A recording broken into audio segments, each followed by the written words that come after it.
Tasting 2 IPAs, hazy tests, same yeast, same malt bill, 1 dry hop late. The idea is the polyphenols and the dry hops can latch onto the proteins in the malt, create more haze. The earlier you dry hop, the more you dry hop, the idea is potentially more haze you can get. I did one with the yeast test where I did the London 3 and the 001. So that in the description below. This is the dry hop test. It was just 2-row for both. Experimental stone fruit and experimental tangerine.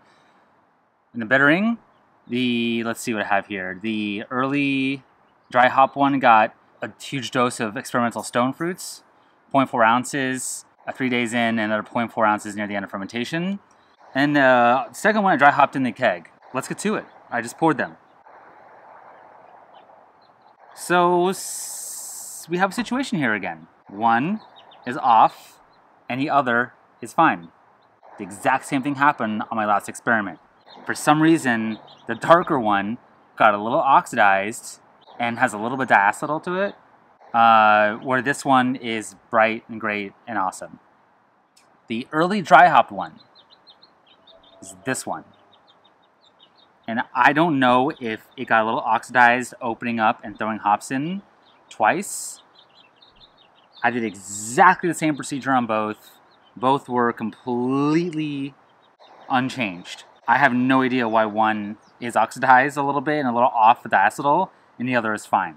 So, the haze, they're identical. They're absolutely identical. Now, this is a week in the keg.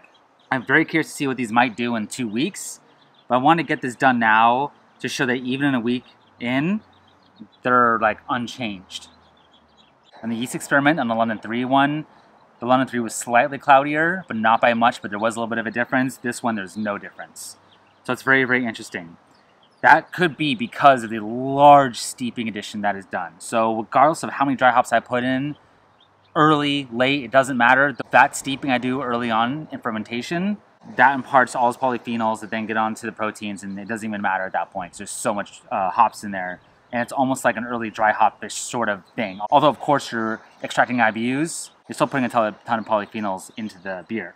Another experiment would be to put hops into the boil at like 60 minutes, maybe one at 15 also, and that's it. And then do early dry hops one and late in the other. So that's my theory at least. But yeah, let's give a taste test on these. It's beautiful. I mean, it's really, really tangerine, like heavy tangerine. Heavy citrus. It's wonderful. It's bright. It's beautiful. I'd say the only knock I'd give it is it's slightly overhopped. I'm going a little higher in my IBUs because from what I've seen, when you go a little higher, it seems to be about a 15 to 20 IBU drop off. So if I'm going for an 83, 80 IBU beer, I'm probably going to get it closer to 60. From the research I have seen, everything that I have found, that tends to be pretty consistent. There's a great article that Mike Tonsmeyer wrote recently in the advanced column in the BYO magazine, and he goes all into about IBU and extraction and all that stuff. It's really fascinating. I'll throw that in the description below as well. Let's do this other one here. So it's not really oxidized. It just has diacetyl, to be honest. That's the biggest fault I'm getting out of it. But it's interesting to note that it has that weird color difference that the other one did when it was oxidized. So it could be a combination of some oxidation, some off flavors. There's something off with this. Taste on this is not nearly as citrusy as this one. A little more fruity, a little more just straight bitter. Like classic sort of, it reminds me of like a 90s IPA, like a Stone IPA or something like that. Where it's just straight up bitter, kind of right to malt.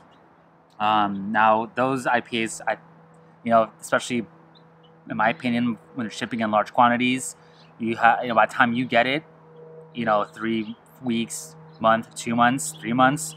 Oxidation could be a factor in that, you know, through the cap of the bottle. But yeah, diacetyl I think is more the issue with that more than anything. It's sort of drinkable, but I'll probably dump it because whatever, it's only a gallon. It's in an experiment anyway. This, however, is beautiful. It's really beautiful. I do get fruit in it too as well. Guava, like guava mango with tangerine. It's wonderful.